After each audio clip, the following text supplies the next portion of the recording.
Hey,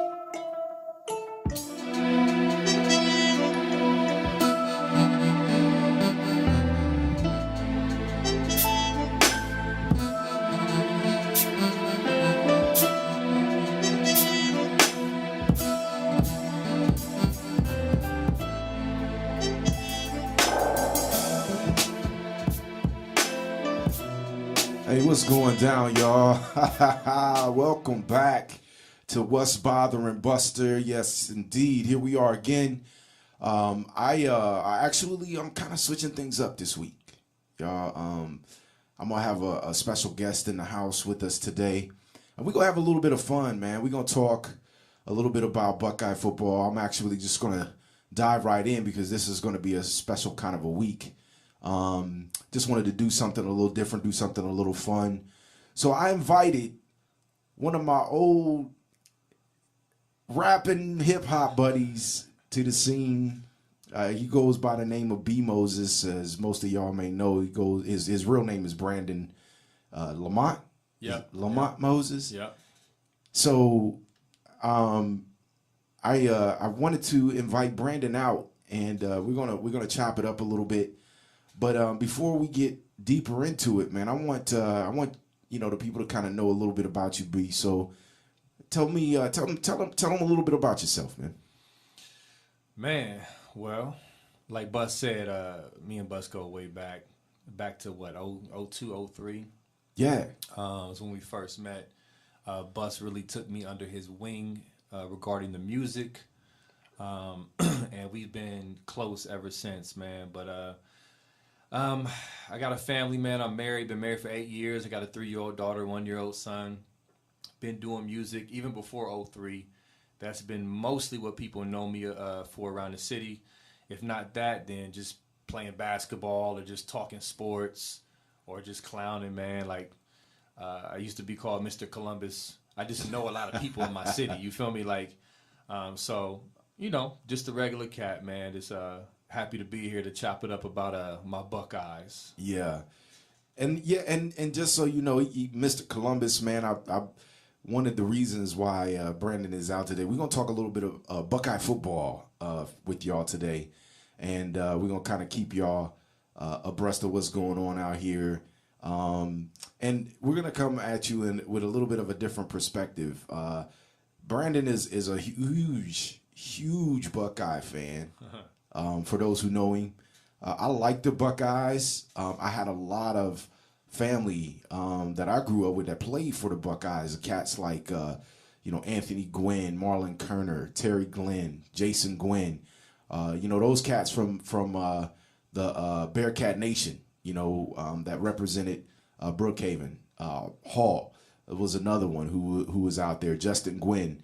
All of those people that came from Bearcat country, man, that went over to OSU and played, I kind of watched and kind of got drawn into the Buckeyes from that perspective. I didn't play for the Buckeyes, so, for me, my loyalty lies with the team that I played for in college, but I root for the Buckeyes, man. I want to see them win. But with that being said, I got to tell y'all about a little story about a scenario where, well, first of all, let me say this. Me and a couple of my friends, Marvin Mackey, Tim Hughes, John Bryant, Derek Rogers, we all go out to the Big Ten championship game. We were doing it pretty much once a year, or at least every year we were kind of going out there to catch the Buckeyes. And one year we went, and we saw Michigan State and Ohio State play. And it was the year that Braxton Miller was quarterback, and Ohio State actually took an L, in that Big Ten championship game. And as we were walking out, there was some really unruly Ohio State fans, man. They was drunk. One cat, man, I literally was like, what the heck's going on, man? This dude is talking all kind of smack. So my boys, Marvin Mackey and John Bryant, man, they're not too fond of Ohio State. I mean, they'll root for some of the players for Ohio State, but they're not big Ohio State people. And especially Marvin Mackey, man. Listen, we was at the game, and Marvin was watching the game, and Ohio State, they was kind of coming back. And my man was sitting there, man. I could see the veins in his neck, and he wasn't even talking. I could see the veins in his neck and head, man. And he was that intense. But Marvin, we played ball together, so Marvin he's an intense dude anyway. When it comes to sports, he's very competitive. John Bryant, same way, man. We're all very, very intense people. So anyway, after the game, Michigan State, they took it to Ohio State, man, that year, and we were walking out, and this dude comes out of nowhere, and he goes, good job, man. You guys finally, kind of got a chance to win the game. And what was crazy is I could tell dude was drunk already. So I was like, bruh, you about to go down the wrong road. So he's starting in on Marvin, and Marvin, he's entertaining it for a second, but then it starts to escalate. And I'm like, oh boy. And Marvin, y'all, like, he was a defensive back. So he's about 6'3". At the time when we played, he probably was about 195 pounds. But, Marvin was doing a little masonry work and stuff like that. So the dude looked like a straight linebacker now. He like 220, 225. He well put together. And I'm sitting here thinking, I'm like, this dude doesn't understand. And I'm gonna be honest with y'all, man. When we was in college, we used to do dumb stuff. So, it was times where we got into scuffles and stuff like that, man. And one night we all got into a scuffle. So I watched Marvin knock this cat out. I mean, like, and he was, dude was asleep, like, so I'm like, I already know if Marvin knocking cats out at 195, how much more power he got at 225. So dude is still, he yakking. And, I'm trying to call Marvin. And then John, he starts to get a little bit involved too. Now, I done watched John do his thing too, so I know how these dudes are. And, from back in the day. So I know, like, look, don't mess with them. Don't bother them type cats, man. If you let them sleep, they cool. But once you awake the dog in them, it's a wrap. So anyway, we get into a point, man, where it's getting highly escalated. So I'm literally calming these cats down. Now, if you know me, I was worse than both of them back in the day. I packed a lot of punch power. So, I was the dude they were calming down. And it was funny because I'm calming them down now as the story goes. But anyway, long story short, and I was telling them, like, look, man, we in Indiana. You knock this dude out, we all going to jail. Right. Like, I'm not having that, right, man.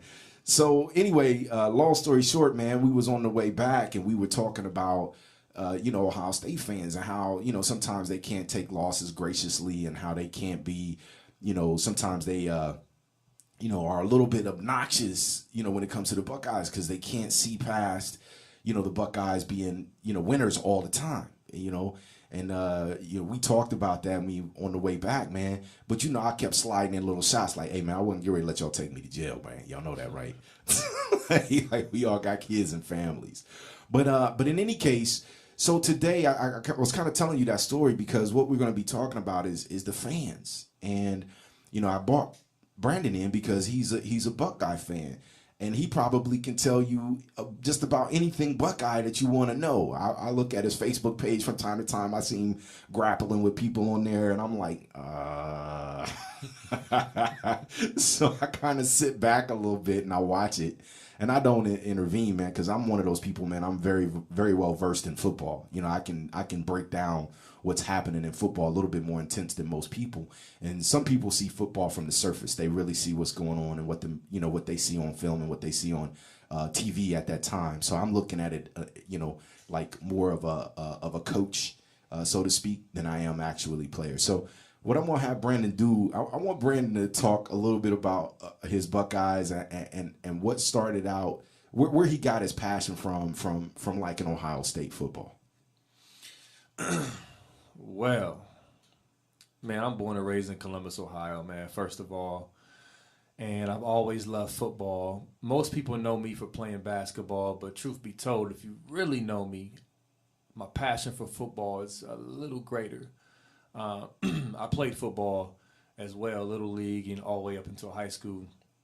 But a lot of my passion comes from just hometown love. Like, I got a lot of love for my city. And to me, The Ohio State University, is a huge part of this area. of Columbus. So a lot of people don't realize a lot of my passion comes from my love for my city, for Ohio State. So, and I just love sports. So it's just been something that's just been in me since I've been really young. So that's what my passion is. Hey man, y'all hear how he corrected me subtly? He said the Ohio State University. Man, listen, man. You know, Eddie George and them, all them might be on Monday Night Football. Got everybody talk about the Ohio State. Hey, they biting us though. They like the Miami University. Like it sounds distinguished though. It does. You know what I mean? It does. It sounds distinguished. So I have another brief story, and we're gonna dive a little deeper into this. And this is why I wanted to come from the perspective of a fan, and see how this kind of works, because we're gonna kind of compare Ohio State into what it's transitioning into, which I think is moving toward that Duke basketball kind of feel. I know, man. I just gotta. I'm just keeping it 100 though. But here's what happened, man. So I mentioned that I have a part-time job, and I ran into these ladies, these two. One lady is older, one was her daughter. So it was mother and daughter, and they came in, and one of them had an OSU shirt on, and one of them had an Oklahoma shirt on. So I go, I ask him, I say, hey, what's, you Oklahoma fan? You go to Oklahoma? Because she looked like she was in college. And she was like, oh, no. I go to Otterbein. So her mom jumps in and says, oh, no. We got this shirt, when we went to the OSU Oklahoma game last year.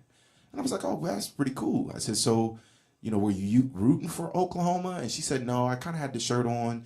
And it was a little bit of a joke. I had it on because I'm not really an Oklahoma fan. I'm an Ohio State fan. But it was part of the kind of the costume type thing that we had going on to show that we didn't necessarily agree with Oklahoma. So I was like, oh, okay, that's cool.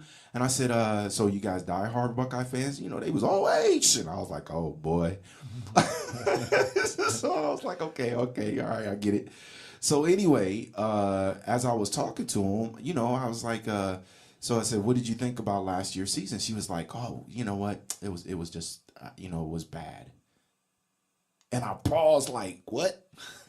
So these dudes only lost 2 games. I said, they got to the college football playoffs, and the one game that they lost was, honestly, I think I would consider a fluke loss. And I was like, what in the world? I said, so it made me pause, and I said, so you thought it was a bad season? And she goes, yeah. And I said, so it's win or bust at Ohio State, huh? And she was like, of course.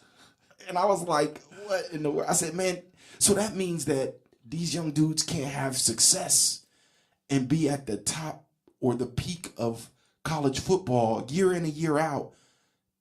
And if they don't win the championship, it's considered a bad season. And now this was very organic. It wasn't like it was, a situation where, I was coercing them into letting me know how they felt. Right.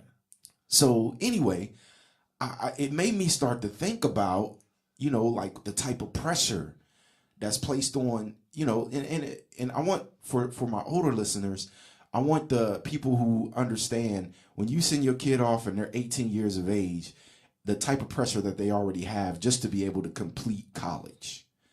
Now, I want you to be able to put 100,000 people screaming at them in front of them on a Saturday.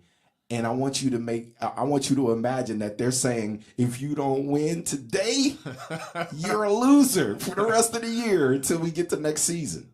So with that being said, I kind of want to dive into this question. B, as a fan, what is your perspective on Ohio State football? I mean, that's a kind of a broad, sweeping question. Obviously, I'm a fan, so I love my Buckeyes. I love Ohio State football, obviously. But I guess here's the thing. Ohio State is an elite football program.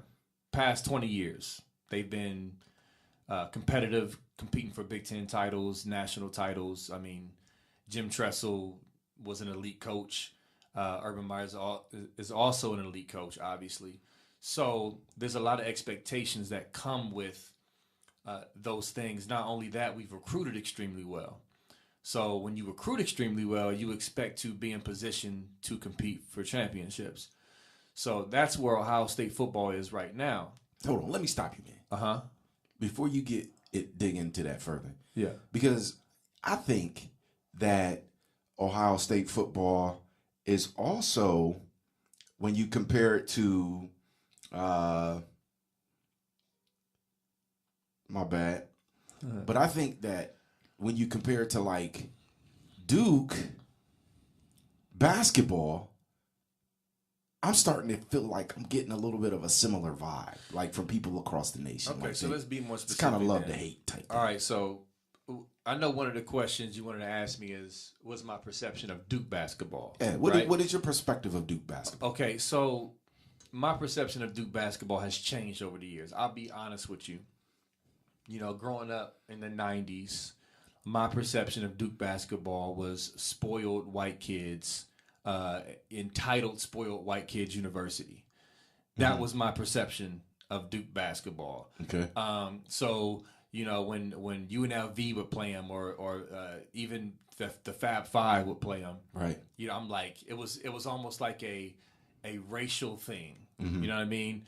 If a lot of us admit that, and if you watch the Fab Five documentary, I think it was a 30 for 30 on ESPN with Jalen Rose, he kind of breaks that thinking down as well. But I've matured a lot, and I don't look at Duke the same way I used to. I mean, obviously, Coach K is a Hall of Fame coach, one of the best that ever done it. They've produced a lot of good players on and off the court. So my hate for Duke is not the same as it was growing up. But you hated Duke. Yes, I hated Duke. At one point in my life, I hated Duke. Like, why would you root for Duke? You know what I mean? Like if you, and I just be honest again, like if I met a black Duke fan, I would be flabbergasted. Like, why are you rooting for Duke? They would be a Republican. Right. Like you might as well throw in Clayton Bigsby, KKK. You know what I mean? Like, seriously, that was my thinking. But think about it though. Kristen Leitner he wasn't clean cut dude though. You said he wasn't? No. He looked the part. Right, he did look the part. But the dude was grimy. Right. Oh, like he was. He was a dirty player. He was a dirty player. And most of the people thought, and me, myself included, I was in that group too, where I said, look, man, I can't stand Duke. Right. It made me root for North Carolina, and I wasn't even a North Carolina guy. Yeah. Or Wake Forest or whoever they played. I just couldn't stand Duke. Yeah. But you're right, man. That whole 5-5, it was a us against them mentality. Right. Like, right. dude, you're right or wrong. That was the mentality. You're Ronald Reagan. Right. You know what I mean? Bush. It's just, take your pick. You were one of those people. Yeah. So, but I get it. So the perspective that many people had of Duke, especially people of color, was and it may hold true now because most of the time your perspective is hard to change. Even though you mature, I don't find myself rooting for Duke. No, I don't root for them. I just don't have the vitriol and hate, and I don't have the same thoughts as I used to have for them. Right, I agree. Now, with that being said, when I'm outside of Ohio and I get to travel, man, and I will say this, man, Ohio State is represented everywhere. Yeah. I was in Hawaii, for my wedding, not anniversary, but honeymoon. And people was on the plane, man, and they was OH, and they was IO, and I was like, man, what in the world? But here's the crazy thing. When you get outside of that, like I travel down and I'm in SEC country a little bit from time to time, and they can't stand of course Ohio State. I mean, they look at Ohio State like we used to look at Duke. And granted, Ohio State is not the clean cut, white boy type feel that the Duke. It's a different hate. It's a different hate. But they feel like Ohio State feels entitled. Like they're supposed to, like people look at them and say, man, why are they always on TV?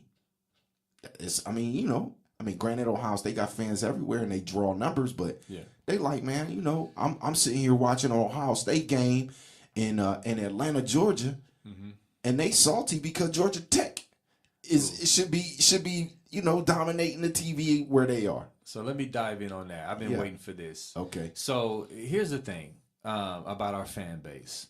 The New York Times did a study a few years ago. I believe it was for 2014 or 15. They had their own criteria to measure this, but they determined that Ohio State had the largest college football fan base in the country, out of any school. I can see that. So if you have that fact right there, we're more entrenched across the country. So it's easier, in my opinion, to get annoyed by our fans when they're everywhere. Mm-hmm. We're literally everywhere. So to me, that's one big factor. Okay. Because wherever I go, wherever I travel, I mean, in the airport, I wear a Ohio State shirt. I get OHs everywhere. I was in South Carolina, Myrtle Beach a few weeks ago and got love down there. So we're everywhere. That's one thing. But you mentioned move numbers. Ohio State equals ratings. I mean, that's a fact. Yeah. Like, we dominate in ratings. Bowl games, we sell out. So we're a cash cow. We're a media cash cow. That's why you see us a lot. So a network is going to show the Ohio State game because they want to get the numbers. So I don't know why people don't understand that. It's pretty simple. So, and as far as northern schools, SEC has dominated in recent history up until maybe the last few years. It's starting to kind of slow down their momentum. But Ohio State is the only northern school to win a national championship in a long time, right? Yeah, well, yeah. Didn't Penn State win like in the mid-90s? Yeah, I mean, that's a long time ago. I guess so. You see what I'm saying? I mean, especially in the microwave society, yeah. Right. I would say yes. Right. So back then, Penn State, Notre Dame, those schools. But ever since then, Michigan in 97. Yeah. But since then, it's been dominated by either the SEC or just other regions, your USCs and stuff like that. So, I mean, of course we're going to be hated. Every school that wins a lot and that's on TV a lot is going to be hated. That's just natural. So does the media then create the silver spoon mentality that people outside of Ohio feel when they look at that? Because I mean, that's really what it almost kind of boils down to. Mm-hmm. You know what I mean? Because Duke, if you remember back in the day, Duke was on TV like that too. Yeah, their basketballs, North Carolina, Duke, Wake Forest, Duke, North Carolina State. Yeah. I mean, it was always Duke versus somebody. Right. I knew Duke players better than I knew the Ohio State players at one point in time. Yeah, sure. I mean, it's simple, man. The networks are going to put whatever program or team on that moves the needle. And back then,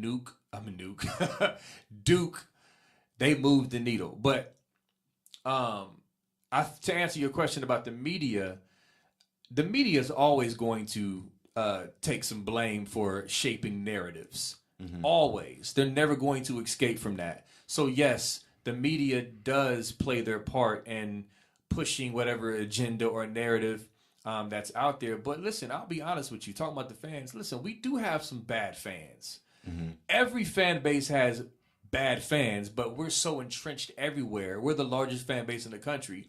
So I think it's a little more noticeable of our drunk, arrogant, idiotic fans trotting around, starting stuff. It's just a little more noticeable because we're everywhere. Yeah. But I wanted to make another point about the fans, but go ahead. Yeah. So let me share this story with you, man. Yeah. And I gotta share this because my boy, Marlon Kerner, he played defensive back. Great player. For Ohio State. Mm-hmm. And I went to, like many of you know, I went to a small school called Wittenberg University, and our Letterman jackets looked like Wisconsin's. Ah, yeah. So one week we have a bye week, which happens to be a week that Ohio State was playing Wisconsin. And Marlon actually got me some tickets. He got me some really, really nice tickets to go to the game. And I was sitting at the 50-yard line, man. I was right down, 50 really in some good seats. Mm-hmm. And it was kind of cool right around then. So I had on my Letterman jacket. And I'm sitting here, man, and I got, some drunk Ohio State fans behind me, man, and they screaming at me like, yeah, take that, buddy. Now, mind you, the whole game, every time Ohio State's doing something, you're cheering. I'm cheering. And they not getting it. They drunk. Right. So I'm sitting there and I'm like, man, I keep telling the dude, like, dude, I'm my boy played for Ohio State, man. I play at a different school.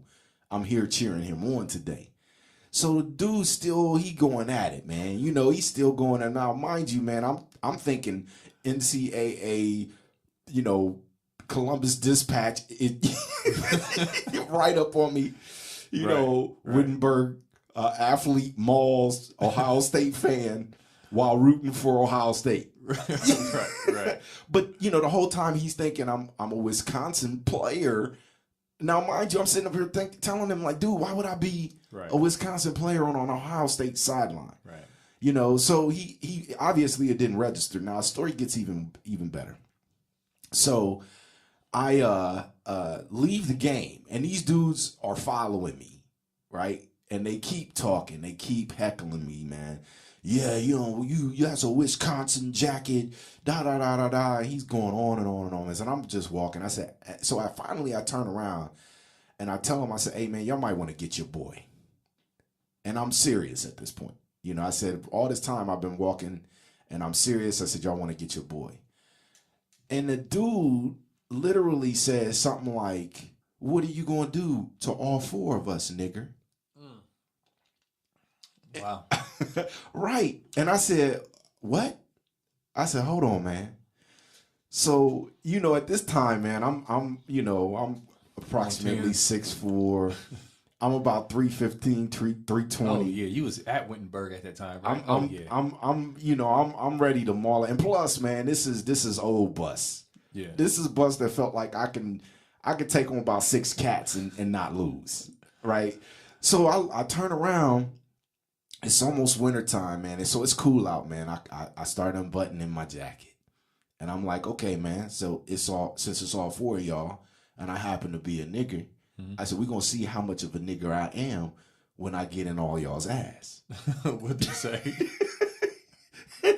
So one of the dudes was looking at me like, oh man, he's serious now. And he sees me come out my jacket, man, and he sees I'm not all fat. Right. So he's looking at me like, look at this dude's shoulders. So I can see that's in his face. Right. So as I'm coming out, man, you know, I'm ready to roll. So one of his boys was like, oh no, man, he's drunk, man, please. And the drunk dude is looking like, no, man, we could take him. And I'm sitting here thinking, we. I said, you won't be the one I'm maul first. Right. So that I can leave an example.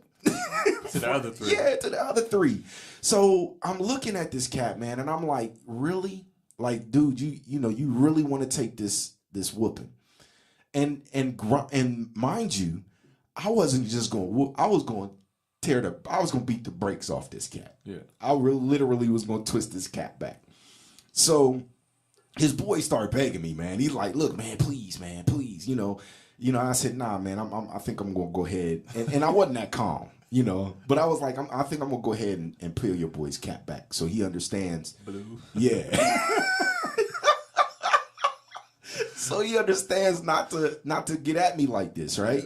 So anyway, man, you know, there was a few other people around, man, and then a couple other people, man, started coming to my defense, right? They started, you know, that ain't cool, you know, da da da da da, you know, and they started getting ashamed of what their boy was doing. Yeah.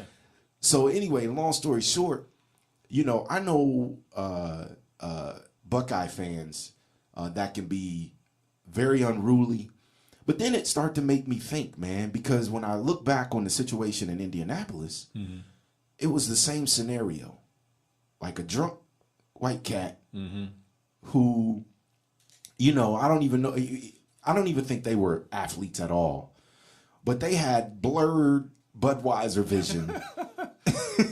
And was literally ready to take a L because they didn't know when to stop. And I don't know if it's, you know, so it leads me to think, man, what do you see, you know, from the perspective of, you know, where does the unruliness come from? Is it really more of the fans that are just drunk? Is it the drunk white fans, the drunk black fans? You know, is it a combination of both? What do you see? Well, I'll be honest with you, man. And again, I'm not trying to just make it all about racial differences, but I'm just gonna be real with you. You don't see back in the 90s when we lost to Michigan every year and they were burning couches on High Street. And you look at the footage, there wasn't a lot of brothers out there burning couches. Right, right. When you talk about these stories of, the drunk fans harassing and obnoxious, don't be a lot of black fans. So am I saying there's no black fans that do that? I'm not saying that. We just tend to be a little more laid back with our fandom when it comes to these things. So I just wanted to point that out. But the dude you just described at the Wisconsin game, man, I chalked that up to ignorance. I mean, like, I don't even put that on an Ohio State fan. He's just ignorant. No matter what environment he would have been in, drinking, like, he's ignorant. You know what I mean? Now, unfortunately, we have too many fans like that to make you think the whole fan base is like that. You know what I mean? Which is obviously not true, but they all make us look bad, man. And it's frustrating to hear that stuff, but yeah, man, look, I'm a huge fan. Everybody knows that, but you ain't gonna catch me out here with blockos on my nipples at the game. You know what I mean? Butt cheeks out with blockos and doing a Cabbage Patch, drunk. The blocko tat on your cheek. My butt cheek. You know what I mean? Like there's just there's bad fans in every fan base that makes that fan base look bad. We have a huge fan base, and the Ohio State University is the largest campus next to Texas in the country. Yeah. So I think that the numbers that we have just make it look even worse. If that makes sense. Yeah, and don't get me wrong, it's not so much that I'm even trying to make it out to be a racial situation because I don't know if some of you may or may not have caught my first show about racism versus love, the impact of love on racism. And I talk a little bit about how we can overcome certain things, but one of the things that and I talked also about the word nigger, right? And how much of an impact that word has had, on our society for a long time, because the word really is supposed to condense hate into a tight, compact ball of negative energy. Yeah. So anyway, long story short, but let me say this, not just long story short, but let me say this, with the Ohio State fan. You have to realize, man, that when you look at the fan base and people are looking at Ohio State, the majority of the fan base, or who at least represents the fan base when you look at it on television, are white people. Right. So when you're looking into the crowd, that's in most cases for most schools, honestly. And this is true. Yeah. But then when you hear like some of the energy that comes out like that, now mind you, I happen to be one that most people probably wouldn't even dare to say that to at that time. Right. And they still said it. And he still said it. So then I'm thinking like, hey man, like what's the deal with that? So anyway, let's move on. So I still want to get to this silver spoon mentality, because when I'm thinking about the pressure that these young men face. Yeah, let's talk about that. And because you remember I was telling you about the mother and her daughter that came in and said if Ohio State don't win the championship, it's a losing season. Yeah. Now, mind you, let's say, for example, Ohio State goes 12-1.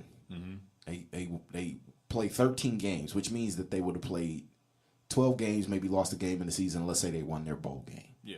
Let's say they finished number 2 or number 3 in the nation.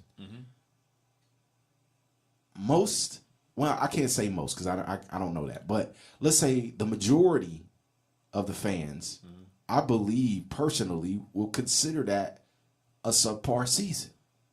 I disagree with that. First of all, I don't agree with the 2 women. Okay. So I don't agree with that. Obviously, listen, there are some women who have knowledge of football. I'm not knocking all women, but if they were to really look at this past season, we were the youngest team in college football, roster-wise. Right. That's a fact. This is true. The youngest roster in the country, and we made it to the playoffs, okay, a year ahead of time. There. Let me ask you this question, man. Hold on. So do you think they deserved to go to the playoffs? Yes, I do. According to the criteria of the actual committee, yes. Okay. So, and that's the thing. Like, I follow this thing very closely, man. Like, I know people say, "Well, Penn State should have been in since they beat Ohio State," but it's not just head to head. They lost 2 games. Mm-hmm. At that time, Ohio State only lost 1. Right. They had a higher ranking. They had a tougher strength of schedule. Mm-hmm. Penn State's losses were worse. So Michigan beat the brakes off. Yeah, they did. But after Penn State beat us in a fluky fashion, they took off. They just got confidence, I don't know what happened and to they got healthy. Right, exactly. They were played injured so early. much better. Mm-hmm. So yeah, they were just a different team. But anyway, yes, according to the criteria of the committee, I do believe we deserve to get in. Okay. But with that said, I don't think last year was a waste of a season. I think for what we were dealing with, which is a bunch of youth, that it was a good season because of that. Now, if we would have had a bunch of guys returning, number 1 in the country, like, I think it would have been a different story possibly if it ended that same way. But no, I don't agree with that. But to your question, if we went 12-1, I don't think and we won our bowl game, I don't think most of the fan base would think it was a failure. I just don't believe that. I mean, I think some would, but not most. That's pretty good to win your bowl game and lose 1 game. So I listen to 97.1 The Fan. Oh boy. And every blue moon, man, I hear callers. Yeah, man. And now the callers represent the fan base, right? To an extent. Well, I've heard. Matter of fact, I think I've heard you on there before. Oh yeah, I've been on a few times. Yeah, I've heard. Because I've met the host, so I've been, it's familiarity there. So every now and then I call in. Yeah. So I listen, man, and after a loss, bruh, I promise you, man, I think suicides are about to happen. Like, I'm like, listening, I'm like, man, and man, one time I heard this dude, he's like, I don't know what I'm going to do all week. They just messed up my entire week. Right, terrible. And I'm sitting here saying to myself, like, dude, are you placing that much emphasis of your life onto an Ohio State football win? Yeah, there's fans like that. Remember Tressel got in a lot of hot water some years ago when he said, he commented on some fans, and he said, some of our fans are just miserable people. Yeah. And he got so much pushback for that. He apologized for it, but he was correct. Yeah, man. But let me ask you something, Bus. Have you ever heard of Paul Feinbaum? Yeah. Okay. Straight SEC. Yes. You love SEC. Here's the point I want to make with asking if you know Paul Feinbaum. We are in Columbus, Ohio. Yeah. Okay? The home of the Buckeyes. Mm-hmm. If you go to Tuscaloosa, if you go to Louisiana, where they play, Baton Rouge. Yeah, Baton Rouge. If you go to Gainesville and listen to their local radio shows, you're going to hear the same stuff. Paul Feinbaum has SEC fans call in, and it is absolutely hysterical, the stuff that you hear. Yeah, I agree. So, to me, yes, you're going to hear fans like that. Every market that has big-time college football is going to have extreme, over-the-top fans. I agree. Especially Alabama. Yeah.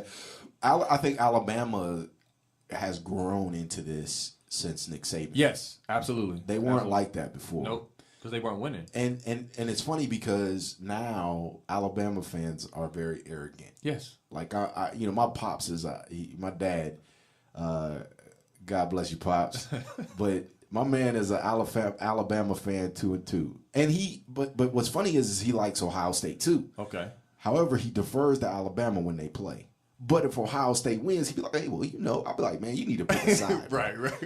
But his heart lies with the Crimson Tide, right? So, he'll be on the roll tide type stuff. So anyway, man, I was down in Bama, right? Mm-hmm. Not too long ago. I went down there to visit my family in Granttown, Alabama. What's up, y'all? This second shout out I've given them on my podcast in less than a week. Mm-hmm. So anyway, we was talking football, man, and they don't like Ohio State, right? So, when I'm down there, man, they be talking, y'all Buckeyes, y'all Luckeyes, they got all kind of names for us, Wow. So I'm like, man, y'all still salty because y'all got the brakes beat off y'all. And I said it wasn't even close. Right. I said, you go down to SEC country, man, boo-boo don't stink down here, man. Right. I said, man, when it comes to y'all's football, They worse to me. But here's the thing. What's funny though. The SEC, the difference that I notice is they root for whoever come out the SEC, come out as the SEC versus when you get up here in the Big Ten, man, they be like, if it's Michigan playing in the national championship, we like, man, I hope Michigan lose. It's not about the Big Ten. It really becomes more about, so there's no camaraderie after Ohio State. That's lame to me though. For down south, I don't like that. I don't like how these other SEC fan bases try to claim a victory because the SEC won when their team stinks. Like me personally, I think that's corny. that's my opinion. But down south, you think Ohio State fans is crazy? Y'all listen out there, and they are. There are some crazy Ohio State fans. But I've been down south too, Alabama. They're real crazy. Like seriously. Yeah. I agree. But here's the funny thing, though. Here's what I did notice when I was down there, too. You either Auburn or you Roll Tide, bruh, down there. Oh, yeah. I mean, I went into a Walmart, man, and I promise you, man, almost every person had on either an Alabama hat or Auburn hat or a shirt or something, man, a shoestring lace, something. I'm serious, man. They had a keychain. I mean, you either knew that they was either Bama or they were War Eagle. You knew. You remember the dude who poisoned the tree? Yeah, man. Bro, they go hard down south. They bang in the paint. Like straight up. I think a lot of people in Columbus who hate Ohio State fans and think we have the corner on the market for being obnoxious need to get out a little more and go to a different college football town. It's just as crazy down south, if not worse, and across the country. That's just the reality of it. It is, man. College football is really a big time entertainment thing because I think part of that reason is because it still has a little bit of authenticity to it. It's still, it matters. The regular season matters. Regular season matters. You literally, when you lose a game, man, it deflates you. You know what I mean? You like, or you win that big game. It's like, right. We at least got one in the bag. That can help us out when we if we get into a pinch. Right. But yeah, man. So, but one of the things that I like to look at is, especially with college football, is and before I get off on the college football, I want to thank Kyrie Irving for wanting to be traded. Oh boy! Because it took some pressure off Ezekiel Elliott. Media distraction. Yeah. That dude. Zeke man. been getting pounded. Regardless of whether he's done something or not, right? He's been getting pounded. He got a star on, and matter of fact, man, he was one of the best players in the league last year. Period. Yeah. And as soon as dude fart, right, it's on the news. They be like, man, Ezekiel Elliott just farted. Right. News Breaking at 11. Breaking news. We like, what in the world? Yeah, man. They hammer dude for everything. And I'm a big Zeke fan. Yeah, I like Zeke, man. But he need to chill though. But what is he doing? Listen, for example, look, there's some stuff he didn't do anything wrong per se, but come on, you under investigation for domestic violence and you lifting a chick's top up in front of everybody in the public. You're Zeke Elliott. Listen, man. You can't do stuff like that. I get you. You hot right now, bruh. But they've obviously had that type of relationship for him to be able to do that. You know what I'm saying? No, he's just being natural. She was just down there. They didn't go there together. He met her down there partying. But my point is, they created a relationship in that time for him to feel like I could just expose your breast. But listen, you are Ezekiel Elliott. Yeah. Okay, you're not a regular Joe Schmo. But see, what happens if Gronk does it? The same thing. Gronk isn't no. I'm saying it'll make the news, but it'll have a different narrative. Yeah. So I agree with you on that. It don't get drug out. It don't get drug out, but it's gonna make the news. But it's not gonna be spun as a negative. Oh, that's just Gronk being Gronk. Yeah. I get you on that, but it's still gonna make the news. Man, listen. I was so happy when I woke up and I was checking my Twitter feed and I saw Kyrie on there. And granted, I didn't want Kyrie to leave.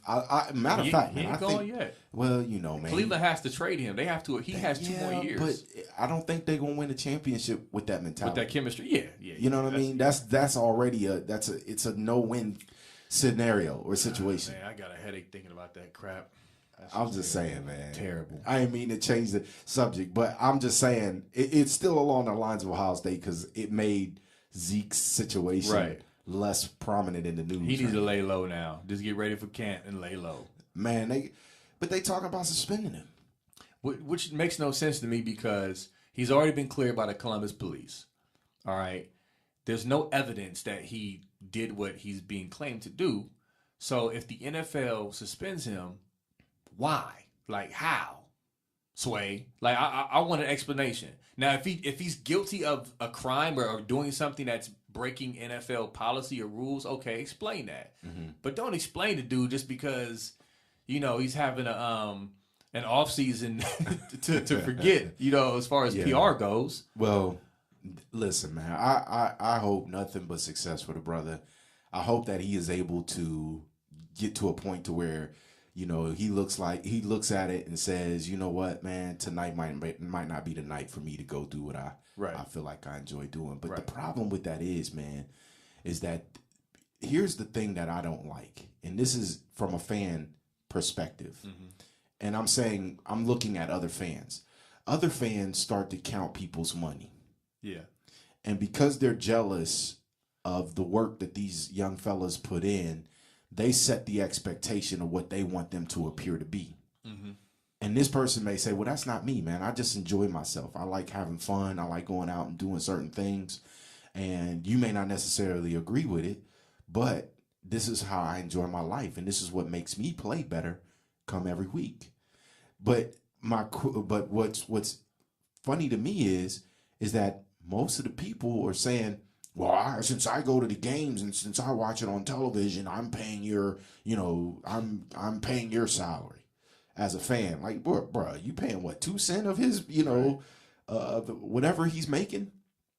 So, it kind of bothers me, so to speak, man, when you got fans that get so entrenched into what the behaviors are of other people. And what's crazy is, man, this dude ain't committed a crime. No. In none of these situations. He hasn't been, if there was a domestic situation where he did something to, the young lady, albeit, I get that. You know what I mean? But if he didn't do it and she trying to set him up for the okie doke because she's salty, then don't just sit there and pound the dude, man. And then the NFL, man, they make it worse because they're sitting there acting like they investigating him for over a whole year. Right. How much can you ask? Well, here's the thing. Apparently, the NFL office submitted something to Ezekiel Elliott and his agent of things that they found, and he's supposed to respond to that report. Now, no one has disclosed what's on that report, but there's supposedly some things that they found in their investigation. So, that's interesting to me. But listen, I feel you. I think there's too many entitled fans and too many fans who worship their team and worship players. However, I do think cats like Ezekiel Elliott, just knowing what you're up against with this PR monster and just the monster that is, media, just fall back just for a little bit, just for stuff just to clear out. You know what I mean? I'm not saying don't ever go out again, but sometimes, man, you just got to look. I know how this ain't going to end well if I keep putting myself in these situations, even though I ain't did. This ain't going to end well. You know what I mean? So especially as a black athlete, you know what I mean? Like you said with the Gronk comparison earlier, it's true. The narrative gets spun differently. You're Ben Roethlisberger, Ben Roethlisberger's ruthless. You feel me? He was like, don't let anyone out of the bathroom. Right. He was worse than OJ. Right. You know what I mean? Like, except OJ. Nah, I can't say that because OJ had a gun. That's a little different. Yeah. But, I mean, Mike Vick gets crucified after doing jail time, paying the price for his crime. I'm not going to get started. But the point is, Ezekiel Elliott has to know what he's going up against and just be smart, make better decisions, and just know that he can't do what other people can do. Yeah, but man, that's so unfair. Sucks. I know it is. It is unfair. Because really, what it boils down to is the reason why he can is because other people are counting his dollars. That's a part of it. if he made $35,000 a year, nobody would care that much. Nobody would even care. Yeah. It's not just counting their dollars. These fans, I want my team to win, and I don't want you to mess up my team's chances by getting suspended. Yeah. That's another part of it. Messing up their fantasy. Their fantasy football. You know what I mean? Like, it's so many layers to it, man. Playing with my bread. It's all ridiculous, man. Playing with my bread. but again, man, it all kind of boils back down to the fan, right? Yeah. Like I'm sitting here and I'm saying to myself, so who causes this, man? Like, where is this? Is it the media? Because they're putting it into the fan's lap, or is it the fan for being tense and setting expectations that they want to live vicariously through these athletes? It's a relationship. It's a cycle. It's both. You can't. It's not either or. It's both. The media puts out what the fans want on a grand scale, and it just cycles back and forth. It's more intense with the fans, and then the media just gives you even more hyped up sensationalism and propaganda, and it's just a cycle. Mm-hmm. You know what I mean? The fans are going to the games, they're buying tickets.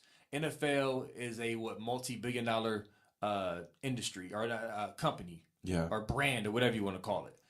Somebody's spending some money. The people are spending money, but also the media is kind of stoking the fire of the fan to increase that. You know what I mean? So it's a working hand-in-hand relationship to me. Yeah, I think the media needs to be slapped. Man, listen. Don't get me started on the media. My thing about the media is this, and I'll be real quick about this. And I apologize, you guys, but we've been having such a good conversation. I didn't really want to take no breaks today. Man. But with the media, the funny thing is that there is a lack of accountability. They talk about fake news and all this other stuff. But the truth of the matter is, man, is there are a lot of lies that circulate through the media. Yeah. And the challenge is because the media has no accountability in regards to what they, make truthful or whether it's false. Yeah. They can continue to do that. And then they set the plate for what people get the opportunity to eat. And then they believe it as being truth. Yeah. And the sad thing is that for most people who don't research and dig into the information to be able to find out whether or not it's fact or fiction, they simply just put themselves in a plate full of worms, and then they don't understand why they're sick. Right. So, and that's a whole nother topic. But I just wanted to. We're gonna take a quick break, man. We don't got much more time. We're gonna wrap things up. But I know I gotta show y'all a little bit of music love. So we'll be right back in just 1 second. And so I believe that education process must be a process of two steps: inspiration and information. So I seriously give information, but black people are people of rhythm and spirit. So I also give inspiration. It's the new league for freedom. If you're going to talk about a revolutionary situation, you have to have people who are physically able to wage revolution, who are physically able to organize and physically able to do all that is done. And we have come here because we share a common concern for the moral health of our nation. We have come because our eyes have seen through the superficial glory and glitter of our society and observed the coming of judgment. But we have come. Our suffering has been too long. Our sacrifice has been too great. And our human dignity is too strong for us to be prudent any longer. It is a fact that we will get change. We will transform the society. Anytime you beg another man to set you free, you will never be free. Freedom is something that you have to do for yourself.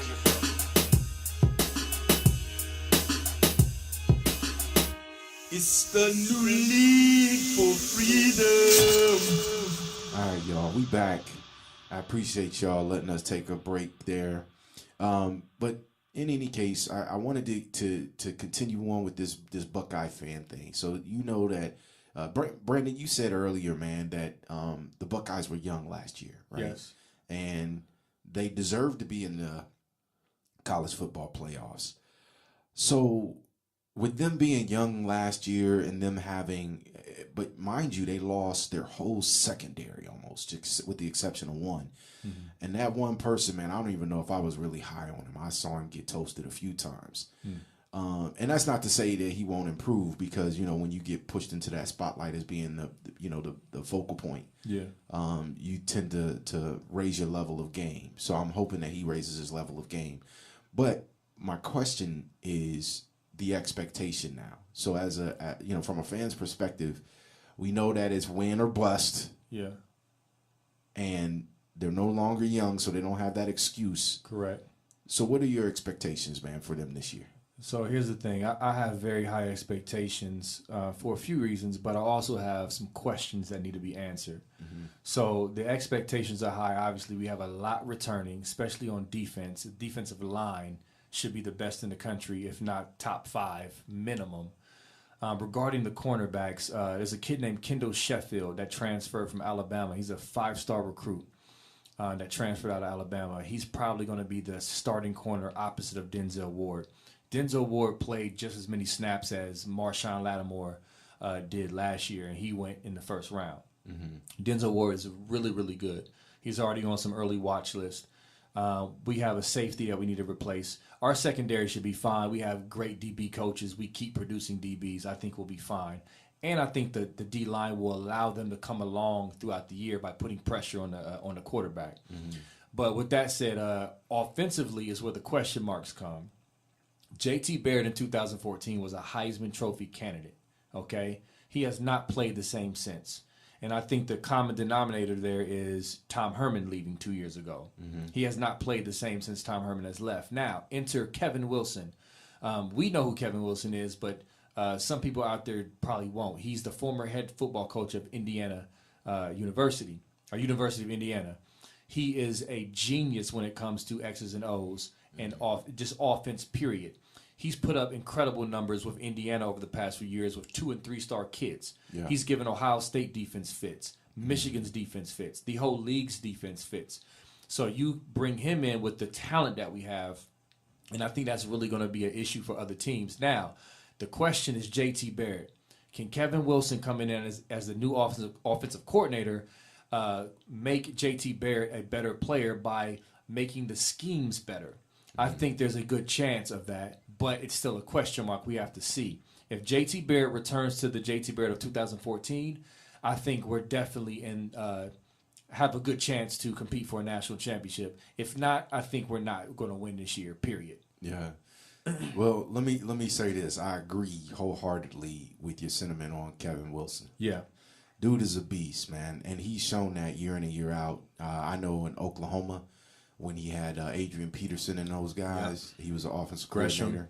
Yeah, man, he had Gresham. He produced a Heisman Trophy winning quarterback. Yeah, with Sam Bradford there. They were animals to deal with in regards to their offense, if you remember, and he kind of set the trend to the Big 12 of being an offensive-minded league, right? Because nobody could keep up with Oklahoma as far as scoring was concerned. Spread attack. Yeah, and then go to Indiana, like you said. Indiana is not, but most people talk about Indiana offensively. Indiana actually improved defensively too. They did. They had some really good players, man, and I was a little bit disappointed in their production last year. I thought they were going to surprise a few folks, and knock off a few people last year, but unfortunately, it didn't happen. So when Urban Meyer and Ohio State got Wilson, I was like, man, this is a steal. Right. They don't most people probably don't understand this, but this is a steal. Yeah. Now, here, let me share something with you. 2 things. I noticed you were talking about the defense, right? Yeah. So you were talking about the defense. I don't think that Ohio State, they have great defensive players. Mm-hmm. But one of the things that I've always learned about defensive lines is you have to have people that can collapse the pocket, right? You got good players on the outside, that's great, but you need to be able to make sure that you can collapse the pocket. And Ohio State have 2 really good players in the past that were able to collapse the pocket with Washington and Joey Bosa.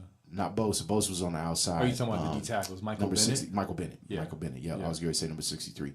He's good. And Michael Bennett they could collapse the pocket, and most people don't understand how effective that is for the outside guys. Right. Because if you can push the quarterback back a little bit, he doesn't have anywhere to run if the ends are coming down hard on him. Mm-hmm. So that's one of the reasons why Joey Bosa and Tyquan Lewis and all those guys were able to get the number of sacks that they were able to get too. But I will say this: Joey Bosa is on another level. Yeah. Anytime you're taking 2 and 3 blockers and you still making plays, man, that's a whole different ball game. Yeah. But I say that to say that part of that works in the chemistry of the linebackers and the defensive backs as well. If they can't man up and cover, in short spans and short spurts, it's not going to make a difference how good their D-line is. Sure. Because if they can get the ball out on quick slants or, hit them over the top with certain things, and it's not going to make a difference. Uh-huh. Now, let's talk about JT Barrett real quick. Yeah. I'm tired of folks getting on JT. And here's why, man. JT, you're right. Tom Herman was a better match for him. Yeah. He understood his weaknesses, and he blanketed his weaknesses so that nobody could really see them. And JT Barrett was actually able to effectively work with, those weaknesses and allow him to be much of a stronger passer because he went to his bread and butter passes. Yeah. With that being said, I think that what happened with the change of coordinators, and Coach Meyer knew it, you know what I mean? They knew it. When they didn't win the year that they were loaded, yeah, you could see it then. Oh, boy. You could see it then. And, the play calling sucked. Yes. The tempo sucked. Yep. All of that, man, was a factor. Now you got, JT Barrett. He's a senior. He knows the offense pretty much in and out. Mm-hmm. He's got Kevin Wilson. He's got some and a talent. new quarterback coach. Yeah, new quarterback coach. Day. And he's got all of that, right? So the thing that I look at when I see him, and I'm talking from purely a fan perspective right now, is I see the flaws of what the O-line was last year. And people talk about how young they were, this, that, and the other. Man, listen, that could be a part of the factor. But my thing is, man, I just don't see the dog in the offensive line. Like, listen, man, I was watching some of those fellas play when they had Zeke back there running, and Zeke is great.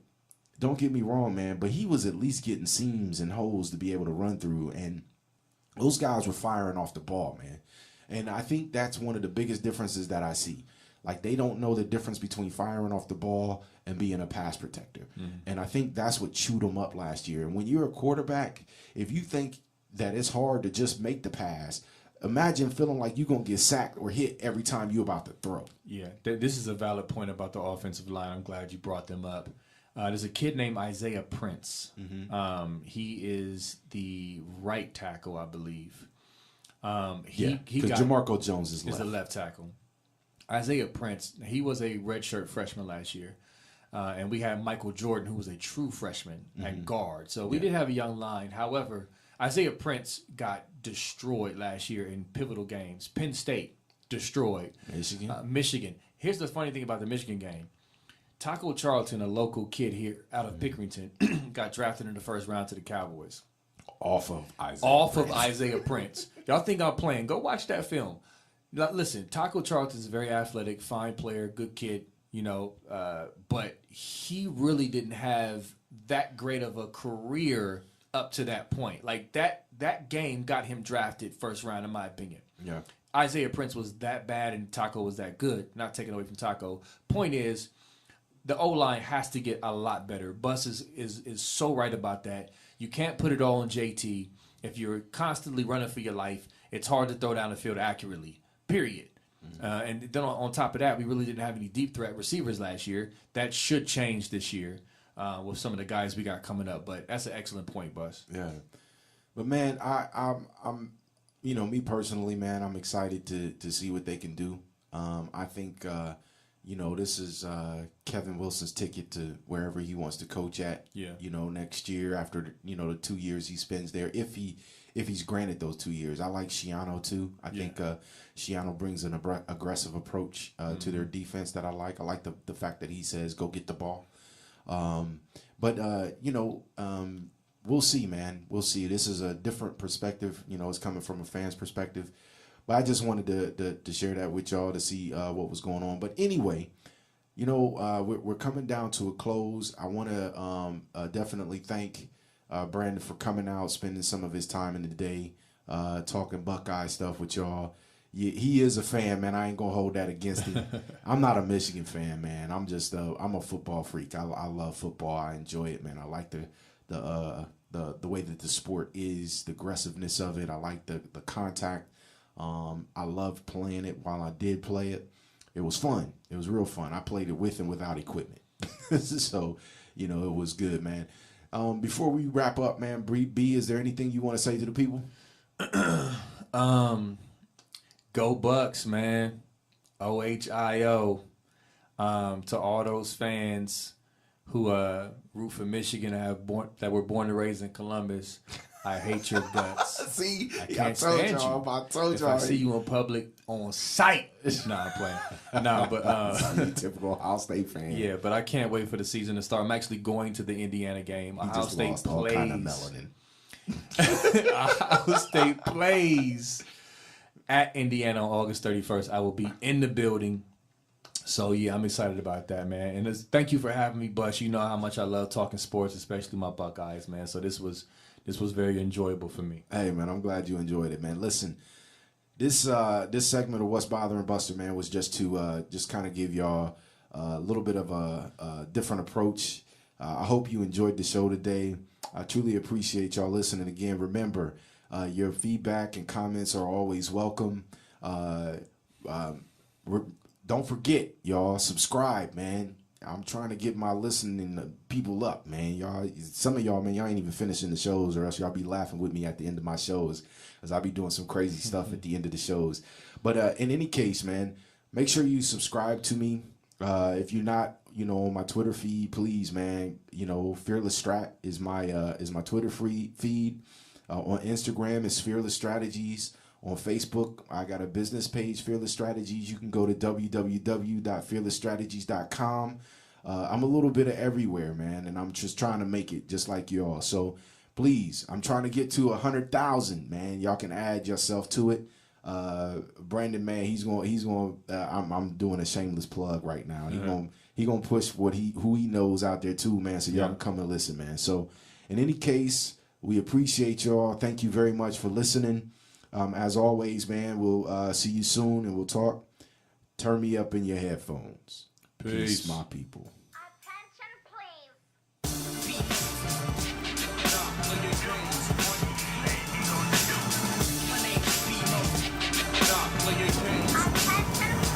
Now that I've got your attention, grab a hold of your soul if you flow to a whole new dimension of life.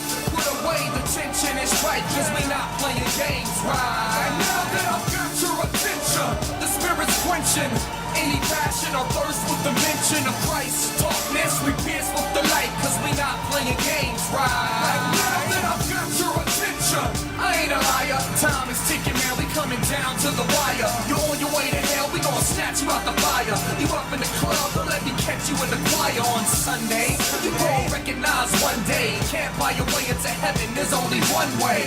Cause God ain't impressed with your wealth, take up your cross and deny self. Now that I've got your attention, ain't it odd how the world loves God, but they hate the name of Jesus? But realize that they one and the same. The wicked one got you blind and he's numbing your brain. Think when I speak to the dumb and the lame, lost on Judgment Day, man, that's something insane. Got a mouthful of gold for your soul in exchange. Storing up earthly treasure, but nothing remains. They try to twist the gospel and make their own religion, and disobey the true God and make their own decision. You mad? Good, I'm glad. I won't stop. It's time somebody goes up and spoke as a prophet. My topic, simple and plain. Confess the Lord and repent now. Now that I've got your attention,